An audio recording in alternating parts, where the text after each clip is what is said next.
आज जब मैं कीवर्ड रिसर्च से ये पता लगाने की कोशिश कर रहा था कि किन सर्च टर्म से किस तरह के कन्वर्जन आ रहे हैं, तो एक नए टाइप का मैट्रिक्स मुझे सर्च टर्म रिपोर्ट में दिखाई दिया।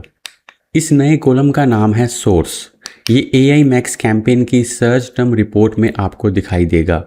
शुरू में जब परफॉर्मेंस मैक्स आया था तो उसमें बहुत से मैट्रिक्स की इन्फो एडवर्टाइजर्स को नहीं मिल रही थी, लेकिन अब गूगल ने AI मैक्स का भी एक इम्पोर्टेंट डेटा दिखाना शुरू कर दिया है। इस डेटा से आपको पता चलेगा कि AI मैक्स ने आपका ऐड किस लिए ट्रिगर किया है। क्या वो AI मैक्स एक्सपेंडेड मैचेस से ट्रिगर हुआ है या फिर वो लैंडिंग पेजेस और URL इंक्लूजन से ट्रिगर हुआ है, क्योंकि ये वो दो चीजें हैं जो AI मैक्स की पहचान है। अगर आपको AI मैक्स के बारे में डिटेल में समझना है तो ये वीडियो आपको AI मैक्स अच्छे से एक्सप्लेन कर देगा।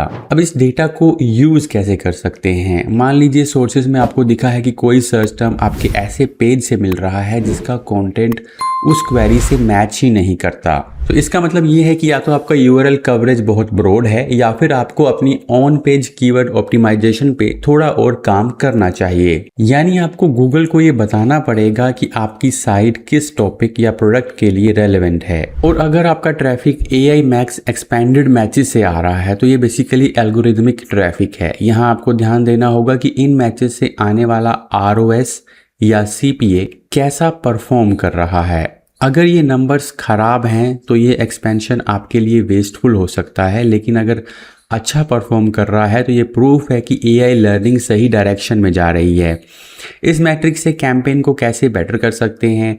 सबसे पहले लैंडिंग पेज मैचेस को रिव्यू करो, सर्च टर्म को कंटेंट से अलाइन करो, एक्सपेंडेड मैचेस की परफॉर्मेंस ट्रैक करो, ROAS और CPA कंपेयर करके देखो, और सबसे जरूरी टाइम के साथ पैटर्न ऑब्जर्व करो ताकि पता चले कि AI मैक्स किस तरह से इवॉल्व हो रहा है। तो अब आपके पास वो डेटा है जिससे आप AI मैक्स को एनालाइज, ऑप्टिमाइज और कंट्रोल कर सकते हैं, और वो भी कहीं ज्यादा स्मार्ट तरीके से। इसके बाद बात करते हैं गूगल के एक और फीचर की। गूगल ने क्वाइटली एक नया अपडेट रोल आउट किया है। इस बार गूगल मैप के अंदर इसको अपडेट किया गया है। साइट लिंक के बारे में तो आप जानते ही होंगे। पहले साइट लिंक सिर्फ सर्च एड में दिखाई देते थे, लेकिन अब वो मैप एड्स में भी दिखेंगे। गूगल एड्स लाइसन गिनी मार्विन ने कहा है कि ये फीचर अब पूरी तरह से रोल आउट हो चुका है। इसका मतलब ये है कि अब गूगल मैप्स एड्स में भी आपको स्क्रोलेबल साइट लिंक्स दिखेंगे, यानी वो छोटे छोटे क्लिकेबल लिंक्स जिन पर क्लिक करके यूजर सीधे आपकी वेबसाइट के स्पेसिफिक पेज पर जा सकता है। यानी मैप ऐड सिर्फ एक लोकेशन मार्कर नहीं रहे, वो एक मिनी वेबसाइट बन गए हैं। अब इस फीचर को इनेबल कैसे करें।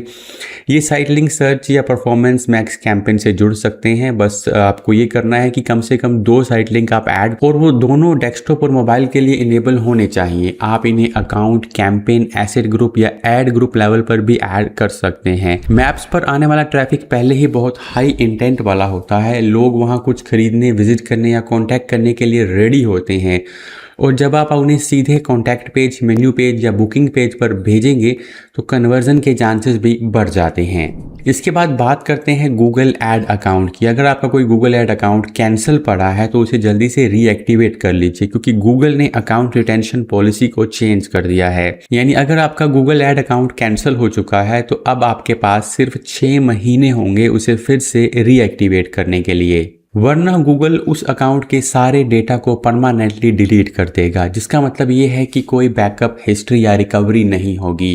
पहले एडवर्टाइजर्स अपने कैंसल्ड अकाउंट्स को कभी भी रीएक्टिवेट कर सकते थे, चाहे 1 साल 2 साल बाद, सारा डेटा सेफ रहता था। लेकिन अब ऐसा नहीं होगा। नई पॉलिसी के हिसाब से कैंसल्ड अकाउंट जिसमें कोई एक्टिव कैंपेन नहीं है वो 6 महीने के बाद डिलीट हो जाएगा। डिलीट करने से 30 दिन पहले गूगल आपको एक वार्निंग ईमेल भेजेगा। अगर आप उस ईमेल की विंडो में अकाउंट रीएक्टिवेट कर लेते हैं तो डिलीशन रुक जाएगा।